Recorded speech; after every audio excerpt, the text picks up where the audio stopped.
بسم اللہ الرحمن الرحیم۔ السلام علیکم معزز طلباء کرام، آپ سب کیسے ہیں؟ آج ہم معطا امام محمد کے سبق نمبر 125 کو پڑھیں گے۔ آج کے ہمارے سبق کا عنوان ہے روزوں پر ہمیشگی اختیار کرنے کا بیان۔ آج کے سبق میں در حقیقت ہم مختلف 3 ابواب کو پڑھیں گے، اور پہلا جو باب ہے وہ تو یہی ہے، باب المداومۃ علی الصیام، کہ یہ باب روزوں پر ہمیشگی اختیار کرنے کے حوالے سے ہے۔ اور اس کے بعد جو دوسرا باب ہے وہ ہے باب صیام یوم عاشوراء، کہ یہ باب عاشورہ کے دن کے روزے کے حوالے سے ہے۔ اور اس کے بعد جو تیسرا باب ہے وہ ہے باب لیلۃ القدر، کہ یہ باب لیلۃ القدر کے حوالے سے ہے۔ تو ان تینوں ابواب کو ہم پڑھنے کی کوشش کرتے ہیں۔ تو سب سے پہلے ہم پہلے باب کو پڑھتے ہیں۔ امام محمد رحمۃ اللہ علیہ حدیث نقل کرتے ہیں کہ اخبرنا مالک حدثنا ابو النضر عن ابی سلمۃ بن عبد الرحمن عن عائشہ رضی اللہ عنہا قالت كان رسول اللہ صلی اللہ علیہ وسلم يصوم حتى يقال لا يفطر ويفطر حتى يقال لا يصوم وما رأيت رسول الله صلى الله عليه وسلم استكمل صيام شهر قط إلا رمضان وما رأيته في شهر أكثر صياما منه في شعبان۔ امام محمد رحمۃ اللہ علیہ فرماتے ہیں کہ ہمیں امام مالک نے بیان کیا، اور وہ کہتے ہیں ہمیں ابو نضر سے، وہ ابو سلمہ بن عبد الرحمن سے، اور وہ حضرت سیدتنا عائشہ صدیقہ عتیقہ رضی اللہ تعالی عنہ سے بیان کرتے ہیں۔ آپ فرماتی ہیں کہ رسول اللہ صلی اللہ علیہ وسلم روزے رکھنا شروع کرتے تو نظر آتا کہ آپ کسی دن کا ناغہ نہیں کریں گے، اور اگر روزے چھوڑ دیتے تو لگاتار یوں چھوڑ دیتے کہ نظر آتا اب آپ روزہ جو ہے وہ شاید نہیں رکھیں گے۔ اور میں نے رسول اللہ صلی اللہ علیہ وسلم کو مکمل مہینے کا روزہ صرف رمضان کا ہی رکھتے دیکھا، اور مہینے کے اکثر دنوں کا روزہ صرف شعبان میں آپ رکھا کرتے تھے۔ تو اب اس حدیث میں نبی علیہ الصلوۃ والسلام کا کسی کام کو لگاتار کرنے کا جو ہے وہ ذکر ملتا ہے، اور رمضان شریف کے علاوہ کسی مہینے میں بکثرت روزے رکھنا وہ شعبان میں آپ کا معمول ہوتا تھا۔ شعبان میں بکثرت روزے رکھنے کی محدثین کرام نے مختلف وجوہات جو ہیں وہ ذکر فرمائی ہیں۔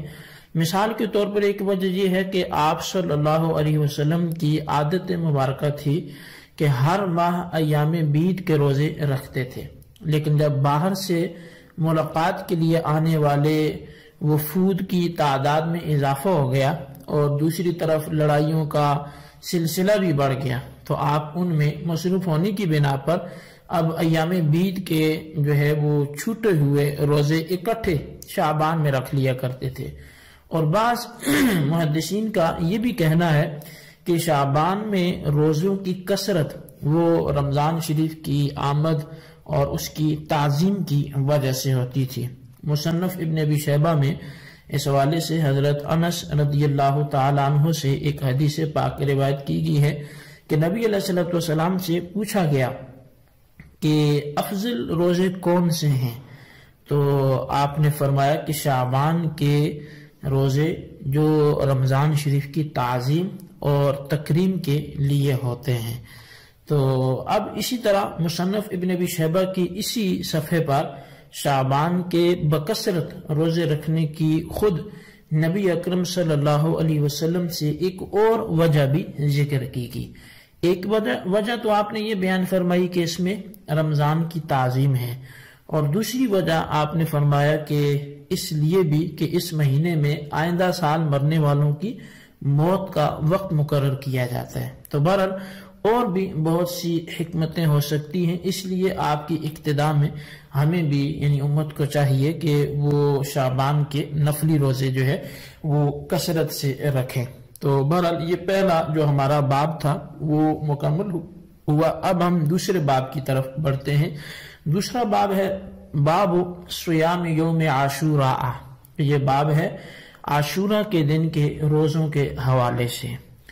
تو عاشورہ یعنی 10 محرم الحرام کے روزے کے حوالے سے۔ اخبرنا مالک اخبرنا ابن شہاب عن حمید بن عبد الرحمن بن عوف انه سمع معاوية بن ابي سفيان عام حج وهو على المنبر يقول يا اهل المدينة اين علماؤكم؟ سمعت رسول الله صلى الله عليه وسلم يقول لهذا اليوم هذا يوم عاشوراء لم يكتب الله عليكم صيامه وانا صائم ومن شاء فليصم ومن شاء فليفطر۔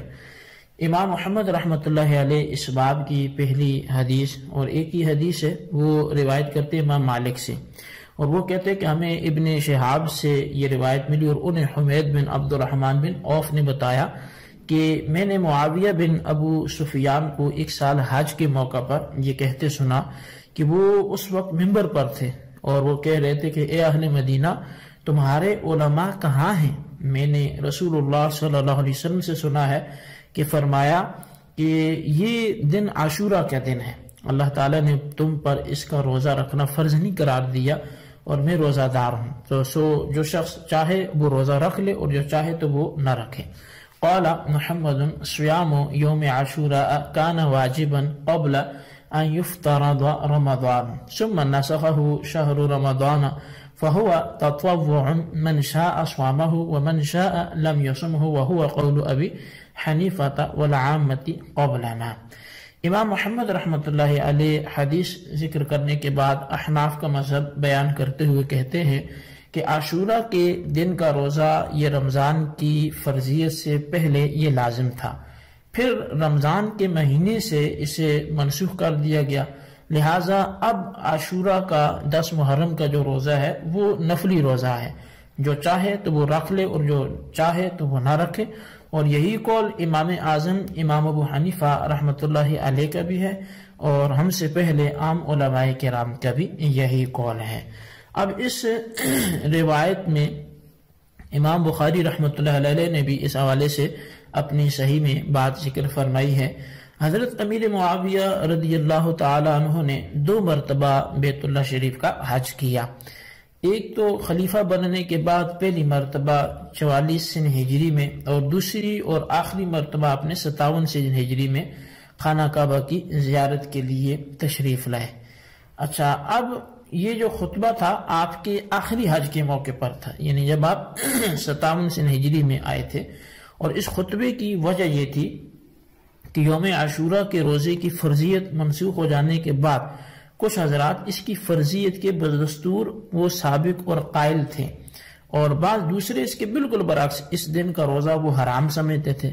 تو آپ نے اس اختلاف کو دور کرنے کے لیے خطبے میں ارشاد فرمایا اور پوچھا کہ لوگوں تمہارے اہل علم حضرات کہاں گے؟ وہ تمہیں کیوں نہیں بتاتے کہ یوم عاشورہ کے روزے کی فرضیت تو ختم ہو چکی اور اب یہ صرف نفلی روزے کے درجے میں ہے؟ کیونکہ دیکھو میں خود آج روزے سے ہوں۔ اور اسی حوالے سے عمدۃ القاری میں علامہ بدر الدین عینی رحمۃ اللہ علیہ نے بھی آپ نے یہ ذکر فرمایا۔ آپ کہتے ہیں کہ امام نووی رحمۃ اللہ علیہ نے کہا کہ بظاہر یہی نظر آتا ہے کہ حضرت امیر معاویہ رضی اللہ عنہ نے یہ بات اس لیے فرمائی تھی کہ آپ نے سنا تھا کہ کچھ لوگ یوم عاشورہ کے روزے کو واجب، کچھ حرام اور کچھ مکروہ کہتے ہیں، لہٰذا آپ نے انہیں آگاہ فرمایا کہ اس دن کا روزہ نہ واجب ہے، نہ حرام ہے، نہ مکروہ ہے، کچھ بھی نہیں بلکہ نفل ہے۔ تو اس واقعے سے حضرت امیر معاویہ رضی اللہ عنہ کا جو تبحر علمی ہے اور نبی علیہ الصلوۃ والسلام کی احادیث کے ماہر ہونے کا جہاں ثبوت ملتا ہے،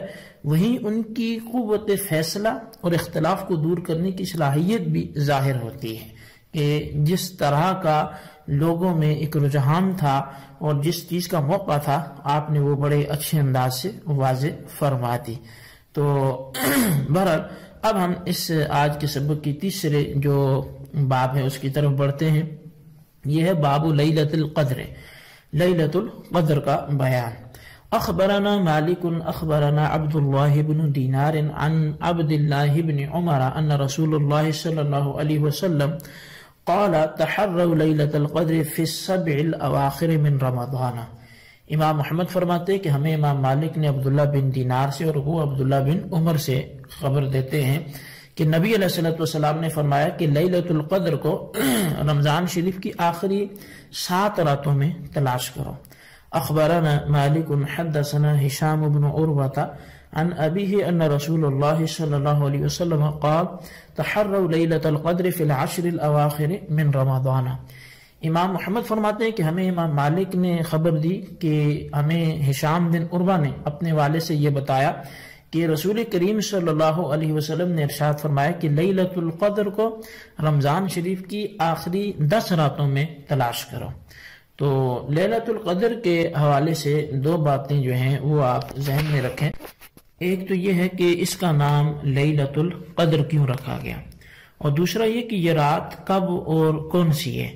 تو جہاں تک اس کے نام کی وجہ ہے تو اس بارے میں علامہ بدر الدین عینی رحمۃ اللہ علیہ نے عمدۃ القاری شرح صحیح البخاری میں وہ آپ نے باقاعدہ ایک باب جو ہے وہ لیلۃ القدر کے حوالے سے آپ نے لکھا ہے، اور اس میں آپ نے لکھا کہ قدر بمعنی مقام و مرتبے کے استعمال ہوتا ہے، اور پھر اس کا دوسرا معنی قدر و قیمت بھی ہے. یعنی مومن کی اپنے رب کے حضور بہت قدر و قیمت ہوتی ہے کیونکہ وہ اس میں مقبول ہوتا ہے. تو اس معنی کے اعتبار سے لیلۃ القدر کا جو مفہوم ہے وہ یہ نکلا کہ یہ وہ رات ہے کہ جس میں نیک اعمال کی قدر و قیمت وہ عام حالات سے بڑھ جاتی ہے. یہ بھی بیان کیا جاتا ہے کہ اس سے یہ نام اس لیے دیا گیا کہ اس میں قدر والی کتاب نازل کی گئی، جیسے انا انزلناہ فی لیلۃ القدر سے اس کی تائید بھی ہوتی ہے. بہرحال اس کی اور معنی بھی اس علماء نے بیان کیے ہیں. تو دوسرا یہ کہ اس رات کی تعیین کے حوالے سے کہ یہ کب ہوتی ہے، تو اس میں اختلاف ہے. بعض علماء تو یہاں تک کہتے ہیں کہ پورے سال میں یہ ایک مرتبہ آتی ہے، وہ سال میں کسی بھی وقت ہو سکتی ہے. اور بعض جو ہے یعنی اکثریت جو ہے صحاح میں اس مضمون کی جو ہے وہ حدیث بھی موجود ہے. نبی علیہ السلام ایک مرتبہ صحابہ کرام کو اس رات کی نشاندہی کرنے اور مقرر وقت بتانے کے لیے تشریف لا رہے تھے، تو راستے میں 2 آدمیوں کو لڑتے دیکھا جو اللہ تعالیٰ کو پسند نہ آیا. تو ان کے بگڑنے کی وجہ سے، لڑائی کی وجہ سے اللہ تعالیٰ نے لیلۃ القدر کو امت محمدیہ سے چھپا لیا اور اس کی صحیح تاریخ واپس لے لی. اب اس کے خلاف اکثر علماء اور محققین یہ کہتے ہیں کہ یہ رات سارے سال میں نہیں ہے بلکہ یہ صرف رمضان شریف کے مہینے میں آتی ہے، اور وہ اسے قرآن کریم سے ہی ثابت کرتے ہیں. اللہ تعالیٰ نے فرمایا نا کہ شہر رمضان الذی انزل فیہ القرآن، کہ رمضان کا ہی مہینہ ہے جس میں قرآن کریم اتارا گیا. اور دوسرے مقام پہ فرمایا انا انزلناہ فی لیلۃ القدر، کہ ہم نے قرآن کریم کو لیلۃ القدر میں اتارا. تو مطلب یہ کہ ان دونوں آیات کو ملانے سے یہی نتیجہ سامنے آتا ہے کہ لیلۃ القدر وہ رمضان شریف ہی کی کوئی رات ہے. اس رات میں اللہ تعالیٰ نے قرآن کریم کو عرش بنی سے آسمان اول پر یک بارگی نازل فرما کر پھر 23 سال کے تقریباً عرصے میں تھوڑا تھوڑا کر کے نازل فرمایا. تو بہرحال اس حوالے سے اتنا ہی تھا کہ لیلۃ القدر کون سی رات ہے، یہ کب آتی ہے اور اس کا نام کیوں دیا جاتا ہے، اس حوالے سے میں نے کچھ عرض کیا. آپ اس کا خلاصہ اپنے رجسٹر پر لکھ سکتے ہیں، بالخصوص ان سوالات کے جوابات بھی دیں. سوال نمبر 1 یہ ہے کہ لیلۃ القدر کو لیلۃ القدر کیوں کہتے ہیں، اور سوال نمبر 2 یہ ہے کہ عاشورہ کے دن کا روزہ رکھنا فرض ہے یا واجب ہے. اس حوالے سے حضرت امیر معاویہ رضی اللہ تعالیٰ عنہ نے کیا خطبہ ارشاد فرمایا. اللہ تبارک و تعالیٰ سے دعا ہے جو ہم نے پڑھا سنا اسے یاد رکھنے کی توفیق نصیب فرمائے. آمین بجاہ النبی الامین صلی اللہ علیہ وسلم.